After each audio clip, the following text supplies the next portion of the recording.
The first time Lindsay called me a loser, it was on a Thursday, around 3:15 in the afternoon. I remember the clock ticking behind her because I couldn't look her in the eyes. I had stopped by to bring her a jar of my homemade strawberry preserves. It was something I did every year when the berries came in early and sweet. "Why do you keep showing up here?" she said, not even unwrapping the towel I'd wrapped the jar in. "God, Mom, don't you have anything better to do? You don't do anything. No one needs you here. I'm not 12 anymore." I stood at the threshold of her foyer, clutching the towel in my hands. My jaw trembled before my voice could catch up. "I just thought you'd like it," I said quietly. "You used to." She looked past me, down the drive. "Maybe that's the problem. You still think we're in some little farm kitchen in Vermont, and you're baking your way back into being important." She scoffed. "You're just a loser who never did anything.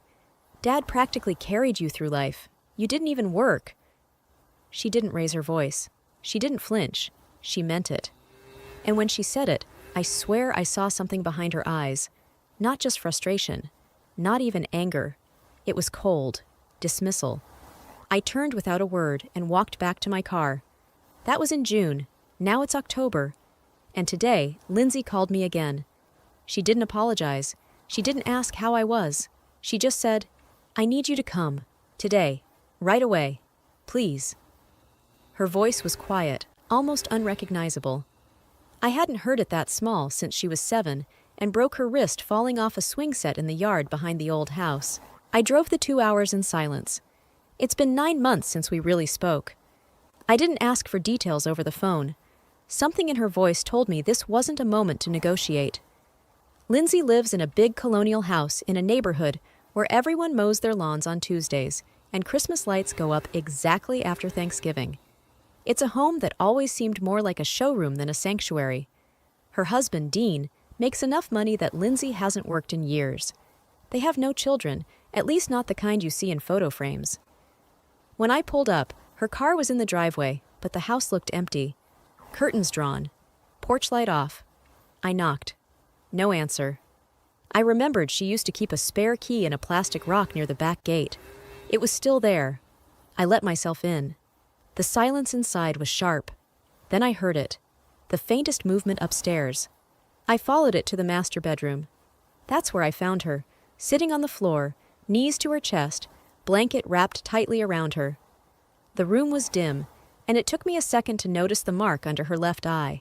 Faint purple, just enough to bloom down to her cheekbone. She didn't look at me.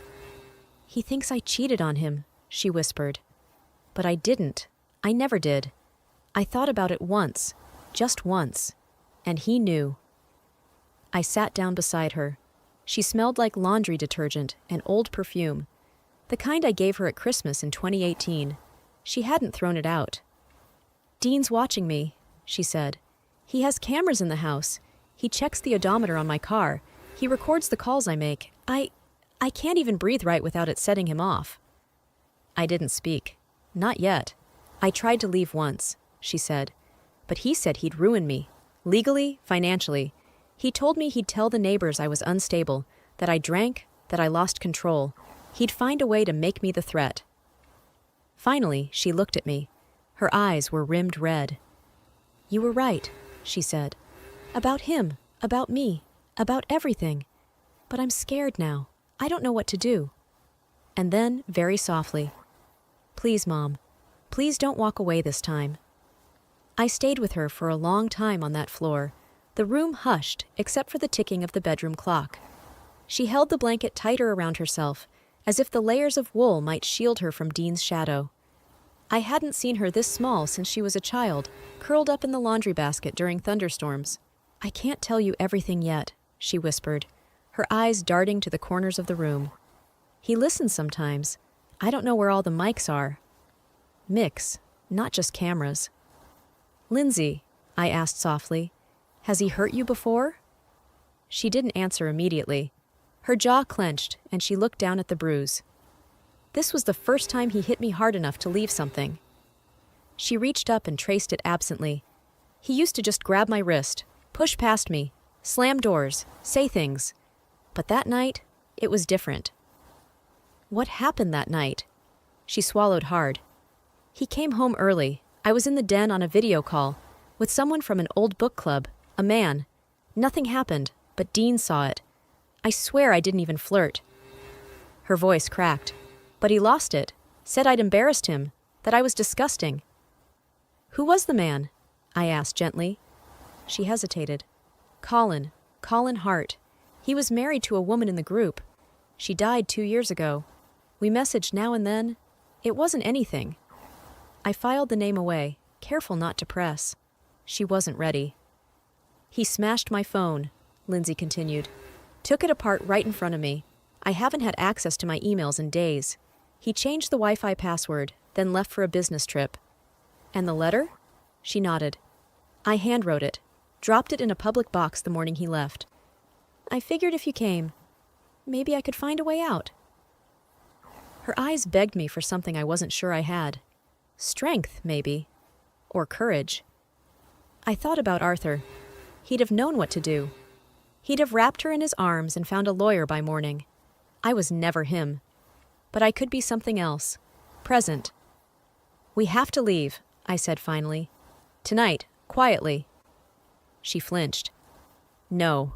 If he finds out, he'll make good on his threats. He's not bluffing, Mom. He already moved money from our shared account. I have no access to anything. Do you have cash? Jewelry? She shook her head. Friends? None that Dean doesn't already know. He'd notice if I called anyone. I realized then how methodical this had been. Not just abuse, isolation, calculated erasure. Dean hadn't merely wanted Lindsay silent. He wanted her invisible. I stood and walked to the bedroom dresser, pulled open a drawer. Neatly folded sweaters. Under those, a small silver watch and a bracelet I recognized from years ago. I pocketed them. I checked behind picture frames, inside shoeboxes. Quietly, methodically. Found a few 20s in an old purse. Not enough. But it was a start. Then I looked at the ceiling and froze. A black dot in the corner above the door. Round, no bigger than a dime. Lindsay, I whispered. Don't look up. There's a camera in the room. Her face went white. He could be watching now, I mouthed, then forced a gentle smile for the camera. We're just having a little talk, aren't we? I said aloud, like a mother visiting for tea. Lindsay blinked, understood.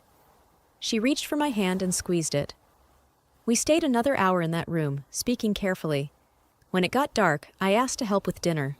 She led me to the kitchen like we'd done it 100 times before.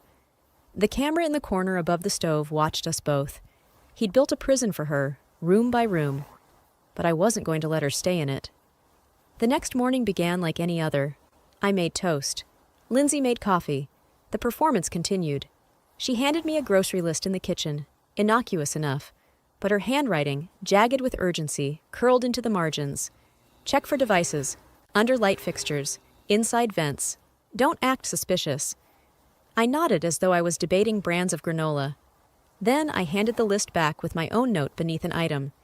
Do you know where the router is? She pretended to reread the list.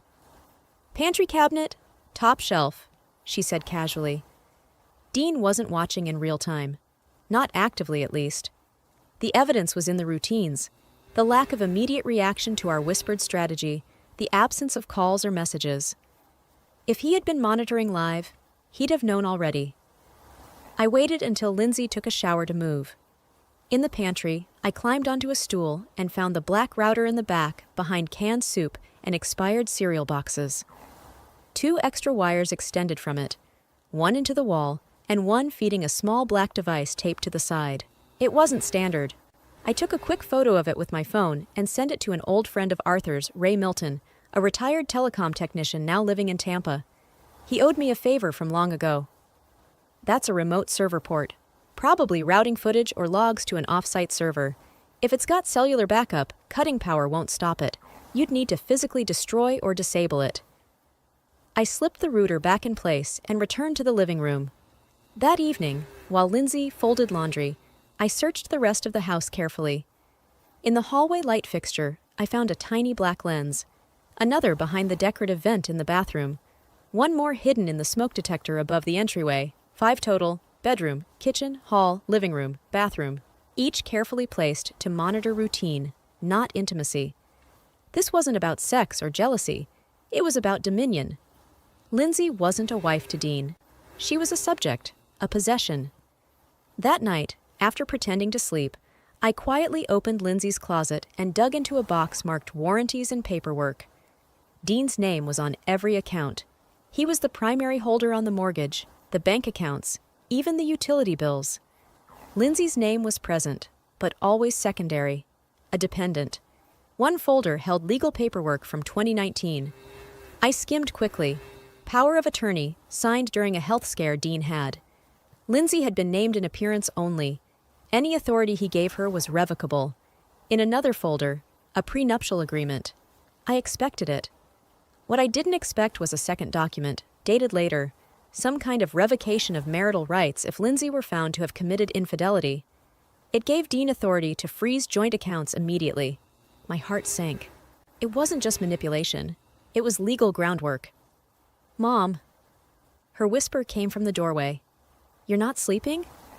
I stood and faced her. "We're going to need help. Outside help." Her face paled. "Who?" "Colin, if he's still around. Anyone who knows something." She shook her head. "Dean already made sure people think I'm unstable. He told friends I've been paranoid lately, forgetting things, drinking. If I call anyone, they'll just assume I'm having one of my episodes." "You're not having an episode," I said firmly. "You're waking up." She looked at me for a long moment, then nodded. "We need a plan," I said, "and we only get one chance." The next step was Colin. We didn't dare use Lindsay's phone or computer. Dean could be tracking every keystroke, every call. So I told her to write a letter, old-fashioned and quiet. We'd mail it from another town. No return address. Just her handwriting and a gentle ask. "If you still remember me, please help. I'm in trouble. I need to talk, in person. Don't respond. Don't write back. Just wait. If I can come to you, I will." She wrote slowly, hesitating often. The letter was short, but thick with meaning. I slipped it into my purse. We'd send it when we found a safe moment. That afternoon, we went for a walk. I suggested it casually over breakfast, and she played along like it was her idea. I knew there'd be a camera in the front hallway, maybe even one on the porch, but not in the park down the road. We didn't talk much during the walk, too exposed, but I kept my eyes open. Dean's car was gone. I knew he wasn't due home for another day, but even his absence felt like a threat. Back at the house, Lindsay dug through the attic while I made noise downstairs with vacuuming and the laundry, anything to cover the sound of boxes opening. She came back with a dusty cookie tin. Inside, $223 in 20s and 5s. A passport, her expired driver's license, and something I hadn't expected, a birth certificate for someone named Caroline Dean Walker. I looked at her. "That was going to be her name," Lindsay said quietly.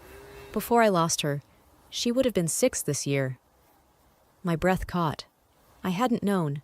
Lindsay had never told me she was pregnant, never said a word. It explained the sorrow she'd carried the last few years, the distance, the dullness behind her smiles. I reached out, and she let me hold her hand. Later, while she rested, I went into the garage. Dean's car was a sleek silver sedan, spotless. Lindsay's, a modest green compact, was parked beside it. I popped the hood, pretending to check fluids. That's when I saw it, wired neatly to the battery, small enough to be missed. A GPS tracker. He knew everywhere she went. Even walking could be a risk if she parked elsewhere. I didn't touch it. Not yet. I snapped a photo and messaged Ray again. "Looks like a tracker. Any way to disable without tipping him off?" Ray responded in minutes. "Remove the battery first, then take the tracker off. It'll look like a glitch or natural disconnect. Just don't let it transmit a hard stop while active." I relayed the message to Lindsay. "We'll need to disconnect it just before we leave," I said. "We only get one window before he realizes something's wrong." That night, I tested our story with the neighbors. Pretending to deliver muffins, I knocked on the door of the woman 2 houses down. Middle-aged, well-groomed, looked like she taught Pilates. She gave me a tight smile. "Oh, Lindsay's mom," she said. "I thought you were in Vermont?" "I was," I replied warmly. Just visiting for the week. Lindsay said Dean had to travel again. Too quiet in the house. The woman tilted her head. Well, just glad you're here. She's been off lately. I'm sure you've noticed. There it was. The narrative, planted like poison ivy. I smiled. We all get tired. Marriage is a lot sometimes, isn't it? The woman softened, nodded. She mentioned things were rough. I just hope she's okay. So they didn't hate her. They just thought she was unwell. That I could work with. We needed a burner phone. I didn't have one. Lindsay didn't dare buy one in town. But I remembered an old trick from when Arthur and I took cross-country trips, how we used to pay cash for prepaid phones when we wanted to avoid roaming charges. That detail became our next step. The next morning, I suggested a mother-daughter spa day, loud enough for the kitchen camera to catch it. We smiled, acted lighthearted. Lindsay even joked about needing her eyebrows done. It was our best scene yet. We drove out of town using my car, not hers. I took a detour through a gas station near Dover and told Lindsay to stay in the car. Inside, I purchased a prepaid flip phone with cash, then ducked into the restroom to charge it using a power bank I'd brought from home. Back in the car, I handed it to her. Only power it on if absolutely necessary. Keep it off the rest of the time. She nodded. On our way back, we mailed the letter to Colin. A red box outside a grocery store, 30 miles from home. No cameras nearby. It was the first breath of relief I'd felt in days. That night, Lindsay finally opened up. I didn't lose her by accident, she whispered. I turned to her. Her face was pale in the blue light from the hallway. He told me we weren't ready, that we couldn't afford a baby, that I'd ruin my body, and then he'd stop being attracted to me. I was 8 weeks along when I made the appointment. He took me there, waited in the parking lot. My stomach twisted. You never wanted to? I asked gently. She shook her head. I thought, if I didn't, he'd leave. Or worse. I didn't want to be alone. She wasn't crying, not then. It was worse than crying. Numbness. Like something inside her had already been buried with the child. I named her anyway, Lindsay said. I needed to, so she wouldn't feel erased. Caroline, I whispered. She nodded. It wasn't just a child Dean had taken. He'd taken the version of Lindsay that believed she had choices. I spent the next day prepping a donation bag. That's what I called it aloud. I packed it with Lindsay's passport, a few clothes, the cash, snacks, sanitary supplies, a portable charger, and the burner phone wrapped in tinfoil. I hid the bag inside a large fabric bin in the laundry room marked seasonal decor. If Dean returned early, he'd never look there. We were nearly ready, but time was tightening.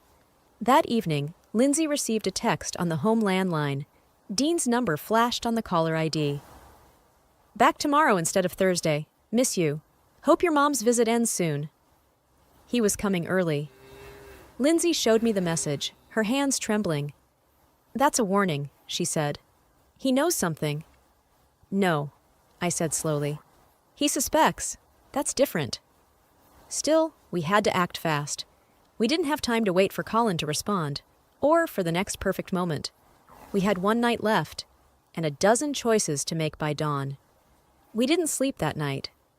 Lindsay sat in bed, knees to her chest, while I paced the hallway with my cardigan wrapped tight. The house was too still, like it knew what we were about to do.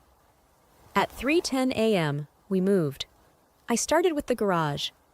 The overhead bulb flickered as I gently opened the hood of Lindsay's car. Her hands shook as she held the flashlight. I disconnected the battery, then the GPS tracker, a small rectangular device now cold and silent. I tucked it into a shoebox and placed it in the back of the garage freezer, under a bag of frozen peas. Ray had said a sudden disconnection would be suspicious, but if Dean thought it was a fluke, a dead battery, or weak signal, he might not act immediately. I wiped my hands and nodded. That's it. Back inside, we prepared the misdirection. Lindsay scattered her art supplies across the dining table. Watercolors, brushes, half-finished pages of abstract shapes.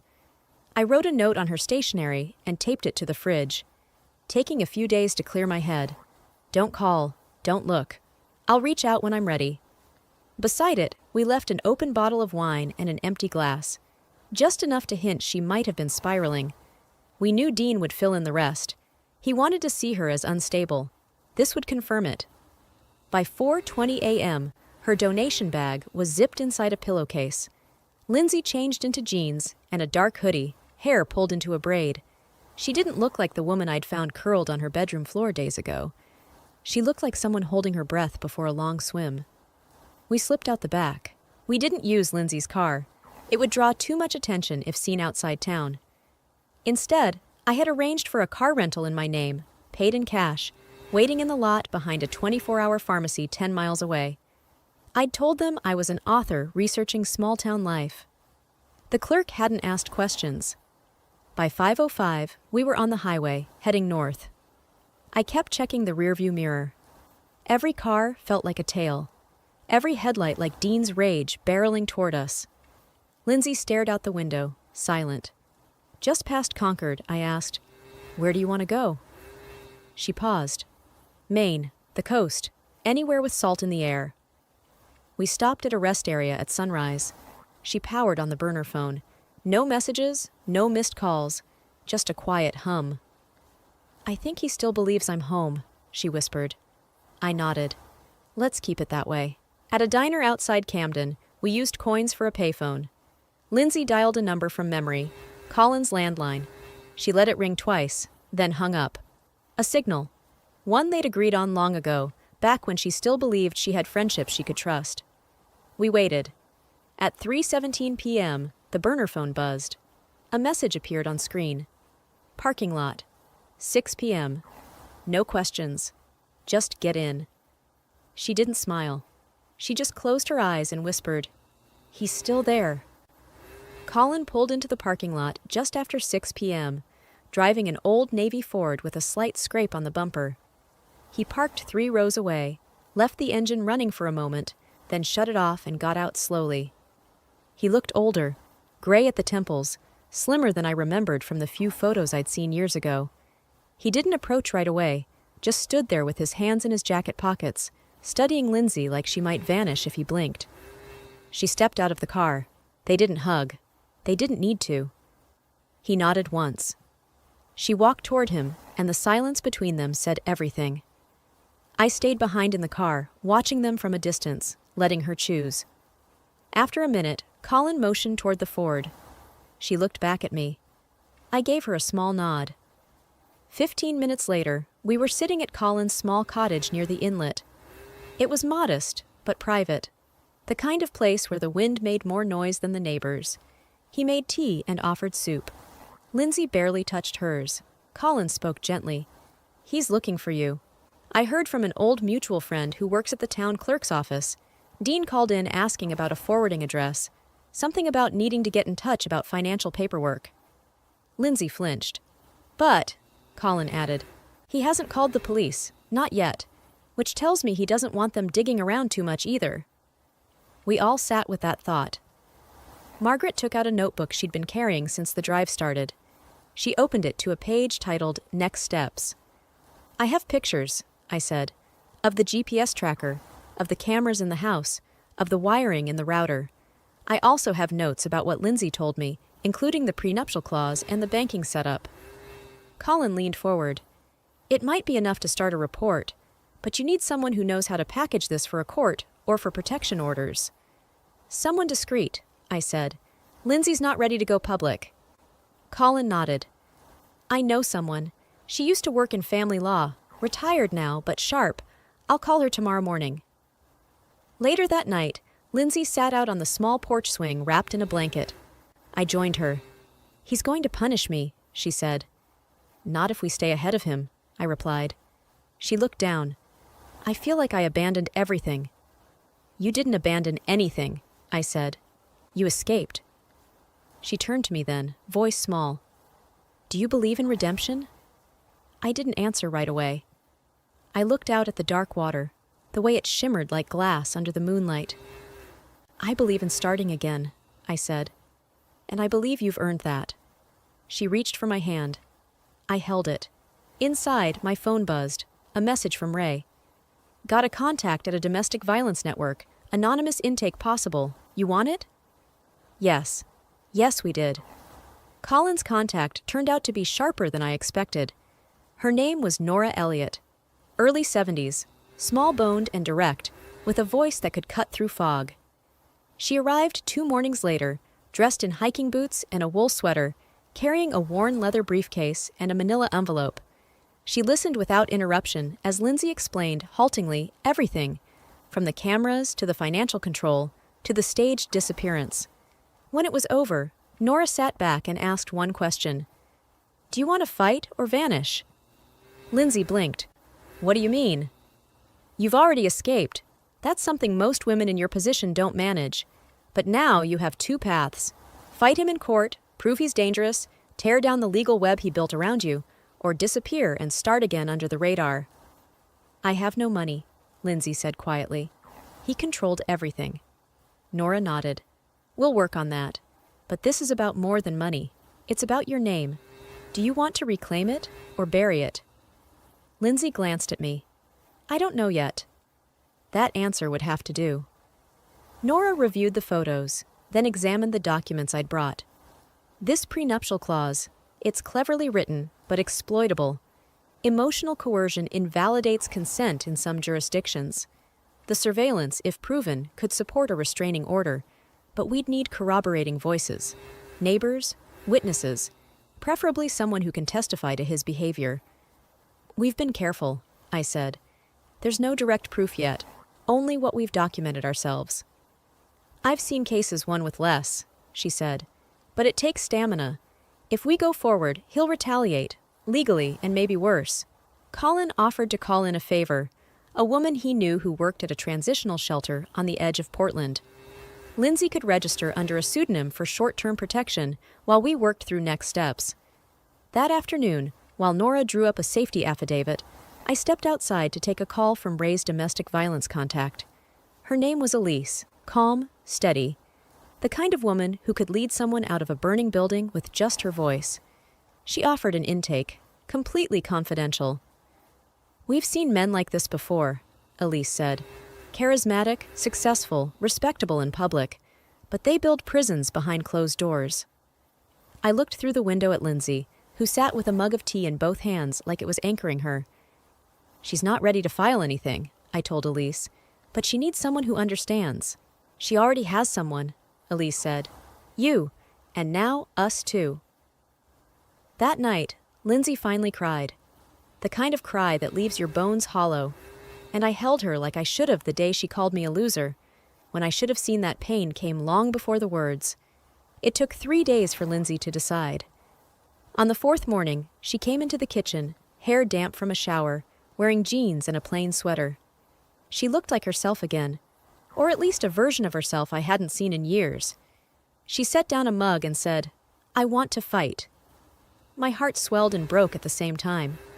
I don't want to run anymore, she said. He spent years trying to erase me. I need to prove I'm still here.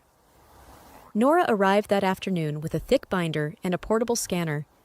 We set up at the dining table. The air buzzed with tension and quiet determination. There's a strategy we can take, Nora said, flipping open a file. We document emotional coercion, electronic surveillance, financial control, all forms of domestic abuse under state law. We build a civil case first, then open a restraining order petition. If it escalates, we consider criminal charges. I want a restraining order, Lindsay said. Colin offered to act as courier for legal documents, passing them through a friend in Boston who'd redirect them to the court anonymously. Elise arranged for Lindsay to have a phone consultation with a trauma counselor, someone trained to help survivors manage high-risk separations. Meanwhile, I returned to Newburyport. We agreed someone had to play the role of normalcy, check the mail, field calls, make appearances. I would be the decoy. Dean's call came 2 days later. I let it go to voicemail. Then played it back on speakerphone in the kitchen, hand braced on the counter. Margaret, it's Dean. I know you were visiting Lindsay. Look, I'm concerned. She's been gone almost a week. No contact, no calls. She's not answering anyone. I'm just trying to understand what's going on. If you know anything, I think it's time we talked. The voice was calm, but the pressure behind it was unmistakable. He didn't sound like a man worried about his wife. He sounded like a man who'd lost control of his property. That night, I left a voicemail.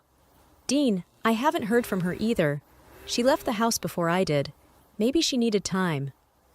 The next morning, I noticed the car across the street, different license plate, New York tags, sat there for hours. Then again the next day. He was looking, quietly, but we weren't hiding anymore.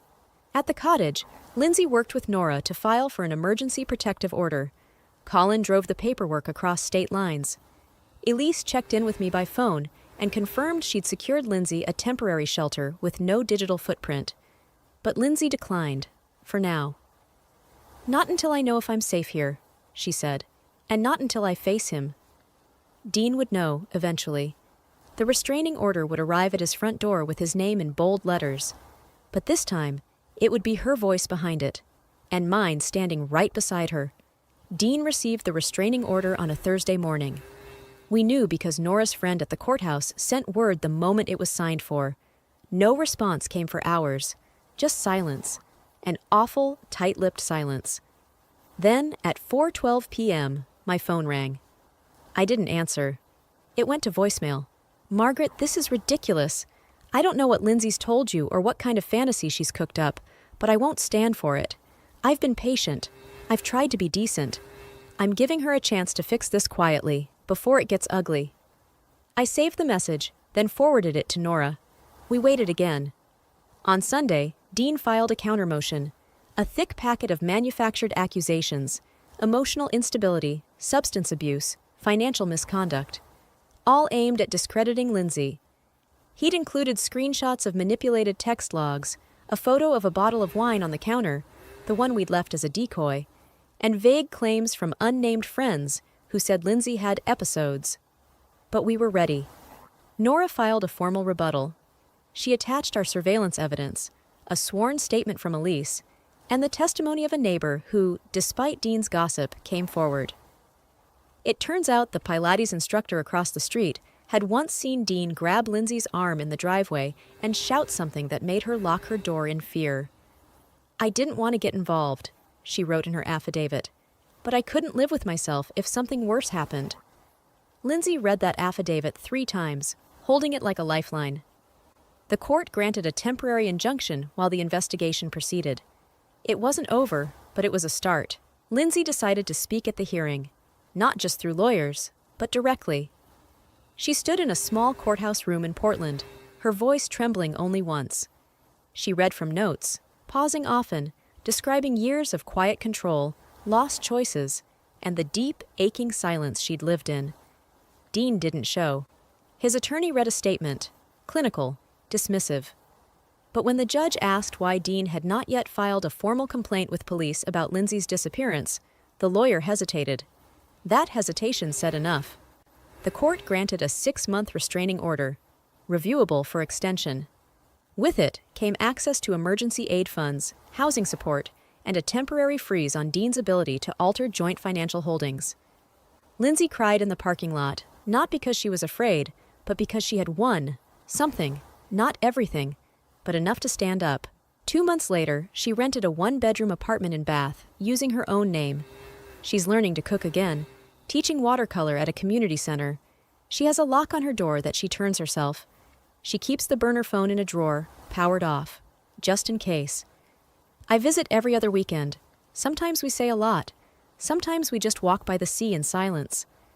The last time I saw her, she hugged me and whispered, "You didn't walk away this time."